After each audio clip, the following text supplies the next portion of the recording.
Assalamualaikum warahmatullahi wabarakatuh. Izin memperkenalkan diri dulu kali ya, biar lebih enak gitu. Oke. Izin memperkenalkan diri, nama saya Fitri dari kelas 5 CPTI dengan NIM 130218028. Nah, dalam video ini saya ingin menjelaskan tentang prosedur pengembangan modul pembelajaran. Nah, jadi ini tuh sebagai tugas UTS yang diberikan oleh dosen saya yang bernama Ibu Dewi Surani. Silakan menyaksikan. Nah, di bagian pertama ini ada foto saya. Di sini juga ada nama saya, ada NIM, juga ada kelas. Oke, lanjut ya ke bagian selanjutnya, yaitu langsung ke materi. Seperti yang sudah saya beritahukan di awal tadi ya, jadi dalam video ini nih saya ingin menjelaskan tentang pengembangan modul pembelajaran. Kayaknya udah gak asing banget gitu ya kata-kata modul itu, apalagi di dunia pembelajaran, dunia pendidikan gitu loh. Modul itu udah dari SD juga kita udah diperkenalkan dengan apa sih itu modul gitu, bagaimana bentuknya dan bagaimana cara pakainya gitu. Jadi menurut aku pasti kita udah gak asing lagi dengan kata modul ini.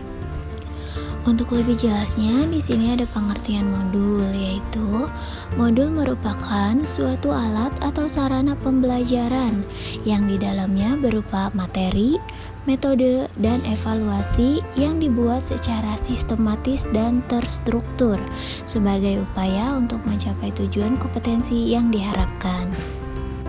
Jadi bisa dibilang modul ini sebagai alat bantu juga gitu ya dalam dunia pembelajaran itu.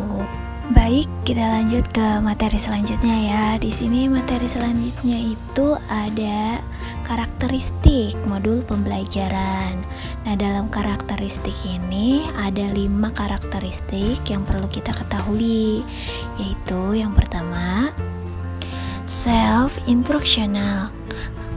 Self-instructional ini merupakan karakteristik yang penting dalam modul, karena dengan karakter tersebut memungkinkan seseorang belajar secara mandiri dan tidak bergantung pada pihak yang lainnya. Lanjut ke karakteristik yang kedua, yaitu di sini ada self-contained. Mohon maaf ya kalau penyebutan katanya salah, maklum saya amat kurang di bahasa Inggris. Aduh, jadi curhat kan. Oke, lanjut ya. Jadi, modul dikatakan self-contained bila seluruh materi pembelajaran yang dibutuhkan termuat dalam modul tersebut. Nah, tujuan dari konsep ini tuh adalah memberikan kesempatan kepada siswa mempelajari materi pembelajaran secara tuntas. Oke. Lanjut lagi nih ya ke karakteristik yang ketiga. Di sini ada stand alone atau yang biasa disebut dengan berdiri sendiri. Nah, stand alone atau berdiri sendiri merupakan karakteristik modul yang tidak bergantung pada bahan ajar atau media yang lain, atau harus digunakan bersama-sama dengan media yang lain gitu loh. Jadi dia bisa berdiri sendiri. Jadi cukup modul itu aja, tidak memerlukan alat bantu lagi gitu. Lanjut lagi nih yang keempat, karakteristik yang keempat itu di sini ada adaptif. Nah, adaptif itu modul hendaknya memiliki adaptasi yang tinggi terhadap perkembangan ilmu dan teknologi.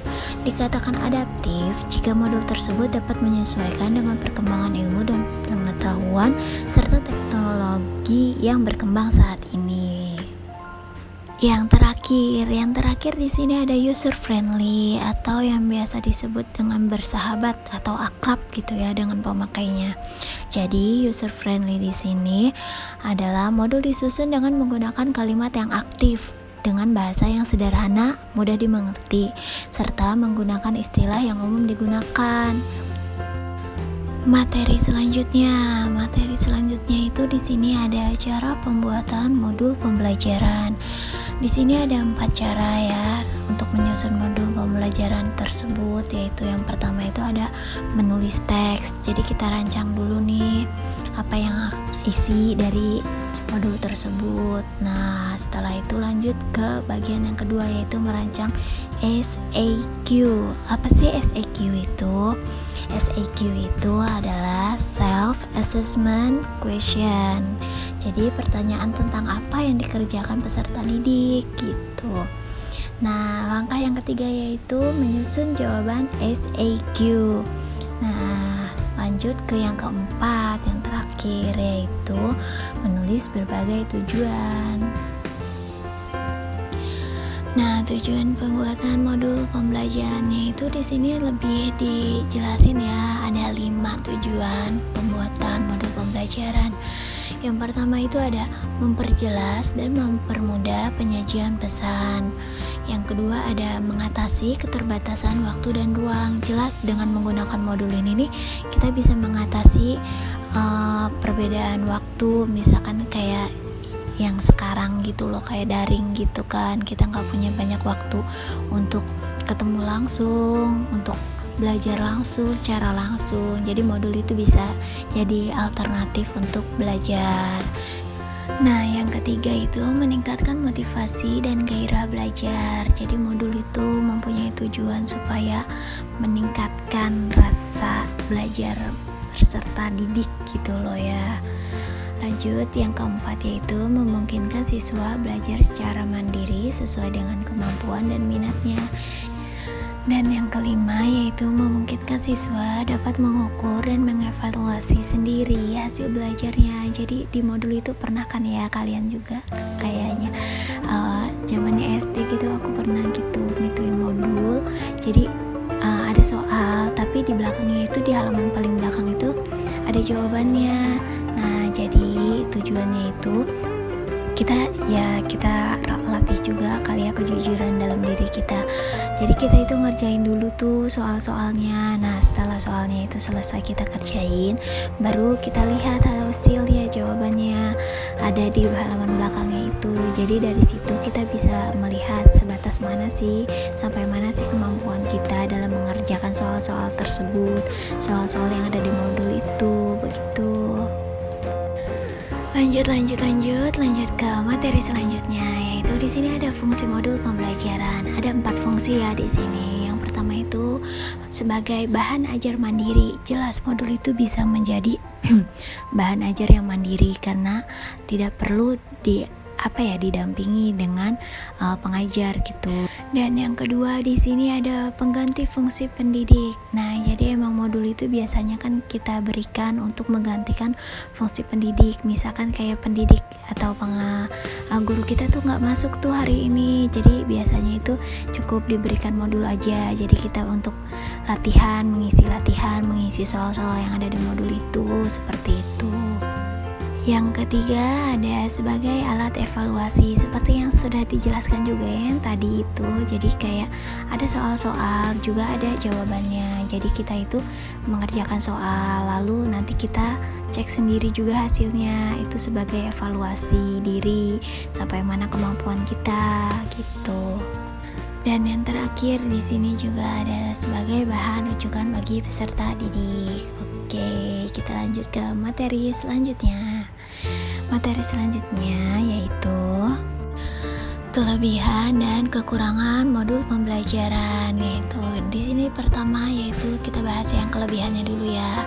Di sini ada 3 kelebihan modul pembelajaran, yaitu yang pertama ada berfokus pada kemampuan individual, yang kedua adanya kontrol terhadap hasil belajar, dan yang ketiga adanya tujuan dan cara pencapaian.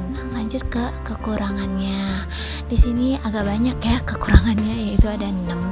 Yang pertama yaitu kurangnya interaksi. Jelas ya, karena kalau modul itu kan dikerjakan secara mandiri, jadi kita kurang interaksi dengan peserta didik yang lainnya. Terus yang kedua ada monoton dan membosankan. Ya, karena tidak ada percakapan, tidak ada interaksi dengan yang lainnya gitu. Jadi kita kayak benar-benar ngerjain aja gitu. Jadi jatuhnya itu kayak monoton gitu. Dan yang ketiga ada kurangnya kedisiplinan. Kurangnya kedisiplinan di sini itu kan karena modul itu kan bisa disebut dengan bahan ajar mandiri gitu ya. Jadi bisa dikerjakan sendiri gitu tanpa didampingi atau diawasi dengan pengawas atau pendidik gitu loh. Jadi benar-benar membutuhkan kedisiplinan diri sendiri gitu loh, disiplin untuk benar-benar ngerjain. Biasanya kan kita kalau nggak diawasin itu suka kayak kayak berleha-leha gitu loh. Jadi memerlukan kedisiplinan yang lebih gitu. Lanjut yang keempat, yaitu memerlukan biaya yang lebih mahal. Dan kelima itu sulit menentukan proses penjadwalan. Jadi biasanya karena ini ia dibawa pulang atau dikerjakan di rumah gitu, para pendidik itu suka bingung menentukan jadwal pengumpulannya gitu loh. Karena seperti yang tadi saya bilang, kalau kita tidak disiplin, jadwal selesainya itu kayak beda-beda gitu loh. Kayak yang si anak ini selesainya cepat, yang satunya itu selesainya lebih lama gitu. Jadi pendidik itu akan lebih sulit menentukan kapan tugas ini, modul ini dikumpulkannya gitu loh.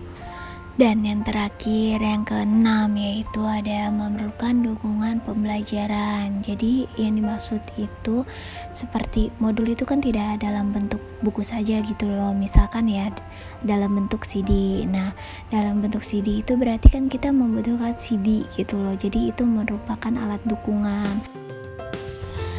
Selanjutnya ini adalah materi terakhir, yaitu simpulan dari presentasi saya kali ini. Di sini kesimpulannya yaitu modul sebagai alat atau sarana pembelajaran yang berisi materi, metode, batasan-batasan, dan cara mengevaluasi yang dirancang secara sistematis dan menarik untuk mencapai kompetensi yang diharapkan sesuai dengan kompleksinya.